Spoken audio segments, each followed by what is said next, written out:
진짜 돈이 됩니다. 단 조건이 있는데요. 저는 블로그에서만 광고 하나 없이 제 전자책을 25권 팔아서 73만 5천 원을 벌었어요. 판매처가 제 블로그였기 때문에 수수료는 빵원, 전부 제 수익이었고요. 이게 왜 의미가 있냐면 종이책 인쇄로 비슷한 금액을 받으려면 몇 권의 책을 팔아야 할까요? 놀라지 마세요. 약 500권이 팔려야 합니다. 즉 전자책은 적은 권수로도 빠르게 현금 흐름을 만들 수 있다는 뜻이에요. 하지만 누구나는 아닙니다. PDF 전자책 내용이 문제 해결형이어야 하고 신뢰가 있는 채널에서 팔아야 합니다. 이 두 가지가 빠지면 그냥 PDF 파일일 뿐이에요. 저는 전자책이랑 종이책을 조금 다르게 봐요.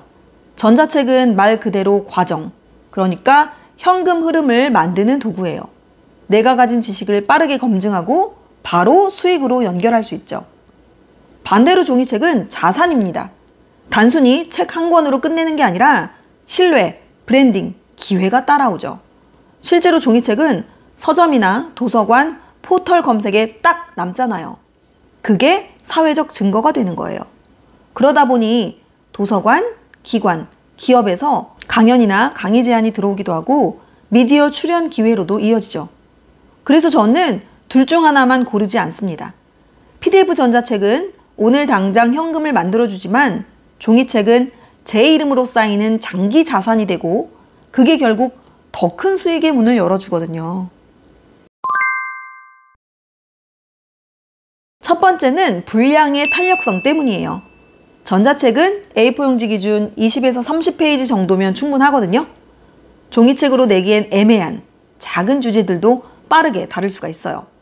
예를 들어 계약서에서 놓치면 큰일 나는 단 한 줄, 블로그 유입을 2배로 만드는 글 제목 짓기 공식, 아이에게 매일 글쓰기 습관을 들이는 5분 루틴. 이런 것들은 종이책으로 내자니 너무 짧지만 누군가에겐 돈 주고라도 배우고 싶은 구체적이고 실용적인 주제예요. 두 번째는 테스트 무대입니다. PDF 전자책으로 먼저 독자 반응을 살펴보고 반응이 좋으면 종이책이나 강의 주제로 확장할 수 있죠. PDF 전자책이 일종의 실험판이자 예고편 같은 역할을 하는 거예요. 세 번째는 현금 흐름입니다. 종이책은 계약부터 출간까지 수개월, 길면 1년 가까이 걸리잖아요. 그런데 PDF 전자책은 오늘 완성하면 오늘 바로 오픈해서 당일 수익을 볼 수도 있습니다. 실제 사례를 하나 말씀드리면 제가 예전에 출판사 계약할 때 주의할 점을 PDF 전자책으로 정리해서 팔았거든요. 따로 광고도 안 하고 그냥 블로그에만 올렸는데 의외로 잘 팔렸어요. 왜냐하면 이건 딱 출간을 준비하는 초보 작가, 계약서를 앞에 둔 초보 작가라는 정확한 니즈가 있었기 때문이죠. 이 질문도 정말 많이 받아요. 저는 이렇게 말씀드립니다. 속도가 핵심이 아닙니다.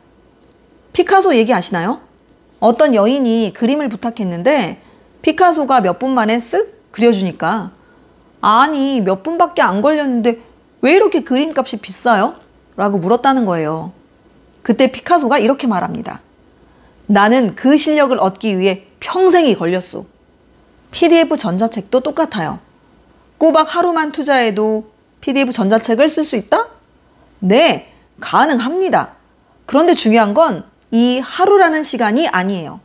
그걸 가능하게 만든 삶의 축적이 핵심입니다. 저도 전자책을 빨리 쓸 수 있었던 건 갑자기 영감이 떨어져서가 아니라 수년간 매일 해온 메모 습관, 수백 회가 넘는 강의 노트, 그리고 꾸준히 쌓아온 블로그 글이 이미 제 안에 체계화돼 있었기 때문에 가능했던 거죠. 전자책을 빨리 쓰고 싶으시다면 방법은 하나입니다. 오래 준비되어 있어야 한다는 것. 즉, 빨리 쓰기의 비밀은 사실 꾸준한 축적이라는 거죠. 네, 물론 가능해요. 단 조건이 있습니다. 문제 해결형 주제여야 하고 그리고 반드시 신뢰가 이미 형성된 공간에서 시작해야 합니다. 저는 그래서 크몬 같은 플랫폼보다 블로그 직판을 먼저 추천드려요. 이유는 3가지입니다. 첫째, 경쟁 강도예요. 크몬에 들어가서 보시면 아시겠지만 비슷한 주제가 이미 수십 개씩 올라와 있어요. 내가 첫 전자책을 올린다고 해서 바로 눈에 띄기는 쉽지 않죠. 둘째, 신뢰 전환입니다. 블로그 이웃은 제 글을 꾸준히 읽어오신 분들이잖아요. 이미 저를 알고 있고 신뢰가 어느 정도 쌓여 있는 상태니까 그 신뢰가 구매로 훨씬 자연스럽게 이어지죠. 셋째, 후기 자선화입니다. 처음에는 블로그에서 후기, 인증, 피드백을 쌓고 그걸 추후에 상세 페이지를 만들 때 있죠.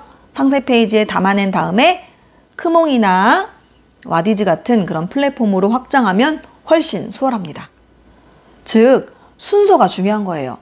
블로그, 후기 축적, 필요할 때 플랫폼 병행.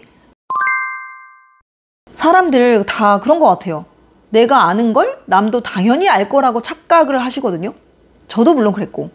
그래서 그냥 지나치는 경우가 많아요. 제일 큰 착각이 아닐까 싶은데요. 방법은 간단합니다. 첫째, 문제 리스트 20개를 뽑아보세요. 지난 몇 년 동안 내가 해결한 문제들을 적어보는 거예요. 예를 들어, 첫 계약 협상에서 조건을 따낸 경험, 글코칭 첫 유료 전환에 성공했던 순간, 블로그 유입을 2배로 늘린 방법, 이런 것들이 다 리스트가 되죠. 둘째, 효과를 숫자로 표현하세요. 각 문제 옆에 내가 절약한 시간이나 돈을 적는 거예요. 예를 들어, 계약 실수 방지로 50만 원 절약, 시행착오 10년 절약, 이렇게 구체적으로 써야 이게 그냥 경험이 아니라 사람들이 돈을 지불할 만한 해결책으로 보이거든요. 셋째, 검증 질문을 던져보세요. 이걸 모르는 사람이 오늘이나 이번 달에 돈이나 시간을 아낄 수 있는가? 만약 답이 YES라면 그건 바로 문제 해결형 주제로 합격입니다. 저는 이 방식으로 출판사 계약서 주의사항 같은 소주제를 뽑았어요. 종이책으로 내기엔 너무 작아 보이는 주제지만 실제로 PDF 전자책으로 팔았더니 빠르게 수익으로 이어졌습니다. 경쟁력이 생기죠. 그런데 역시나 조건이 있습니다. 추상적으로 떠드는 게 아니라 손에 잡히는 디테일을 줘야 해요. 예를 들어 볼게요. 첫째, 나의 실수담을 푸는 거예요. 제가 계약서에서 이 조항을 못 보고 손해를 엄청 봤거든요. 그 뒤로는 체크리스트를 이렇게 바꿨습니다. 이런 이야기는 독자들이 나도 이런 실수를 당할 수 있겠구나. 그럼 미리 알고 피해야지 하면서 바로 적용할 수가 있겠죠. 둘째, 숫자를 넣는 겁니다. 블로그 제목을 바꿨더니 클릭률이 8%에서 32%까지 올랐습니다. 원고 피드백 루틴을 적용했더니 강의 만족도가 4.2에서 4.8로 훌쩍 올랐습니다. 숫자가 들어가면 신뢰도가 확 달라지죠. 셋째, 템플릿을 주는 거예요.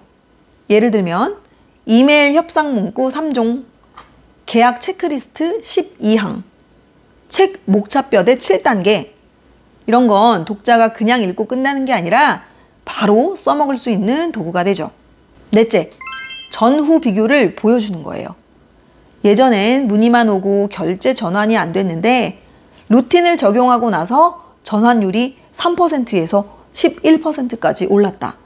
아니면 비포 앤 애프터를 확실히 보여줄 수 있는 사진이 있으면 보여주시면 좋겠죠? 이렇게 전과 후를 한 화면에 보여주면 독자들은 이 사람 덕분에 내 시행착오를 단축할 수 있겠다 하고 지갑을 열게 되죠. 결국 포인트는 이거예요. 내 경험이 특별해서가 아니라 내 경험을 얼마나 구체적으로 풀어내느냐가 경쟁력이 됩니다. 제가 4가지로 정리해 드릴게요. 이건 통째로 메모해 두셔도 좋고 이 영상을 계속해서 반복해서 들으시면 좋겠습니다. 첫째, 내 경험이 누군가의 문제를 해결해 줄 수 있는 사람.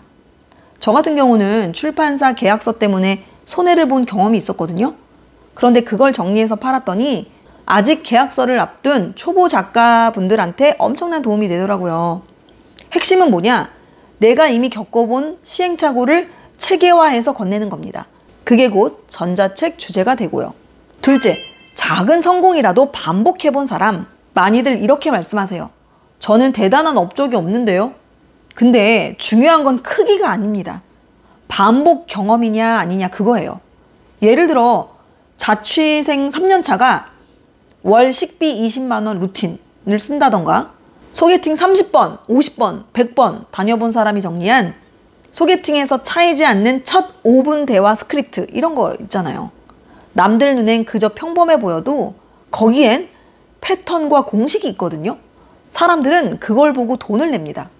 셋째, 기록 습관이 있는 사람. PDF 전자책은 결국 지식이나 경험을 문서로 구조화해야 팔 수 있잖아요. 그래서 메모, 블로그, 일기를 꾸준히 쓰신 분들이 훨씬 유리합니다. 이미 구조화 근육이 있기 때문에 작성 속도도 빠르고요. 완성도도 높아지거든요. 넷째, 지속적으로 배워온 사람. 책을 꾸준히 읽어왔다거나 한 분야에 3년 이상 몸담아 왔다면 그 자체로 다른 사람들보다 깊은 통찰이 있어요.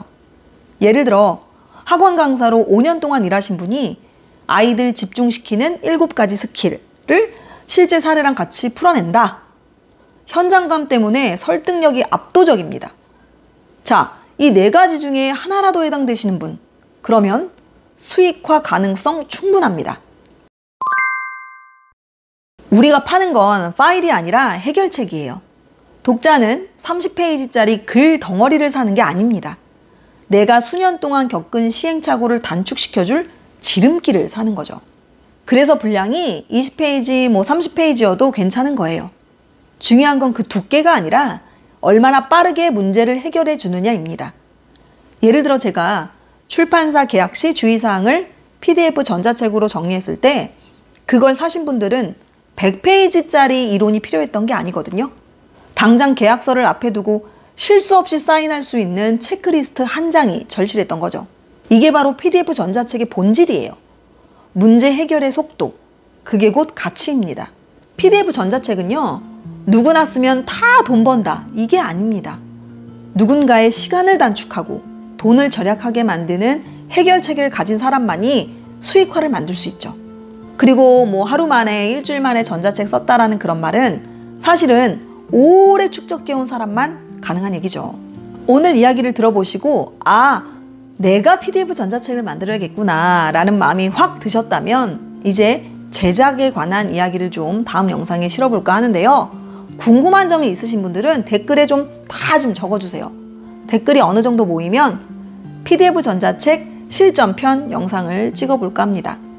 그리고 이 영상을 보시면서 나도 뭔가 글을 쓰는 것 같은데 인생에 큰 변화는 없단 말이야 라고 생각하시는 분들은 아래 고정 댓글을 반드시 꼭 확인해 보시기 바랍니다. 매일 글을 써도 실력이 안 느는 이유? 해결은 아주 간단할지도 몰라요. 구독과 좋아요, 댓글도 아낌없이 보내주신다면 제가 포기하지 않고 유튜브 콘텐츠를 제작할 힘이 생길 것 같습니다. 그럼 오늘도 시청해 주셔서 감사드리고요. 평안한 하루 보내시길 바랍니다. 안녕.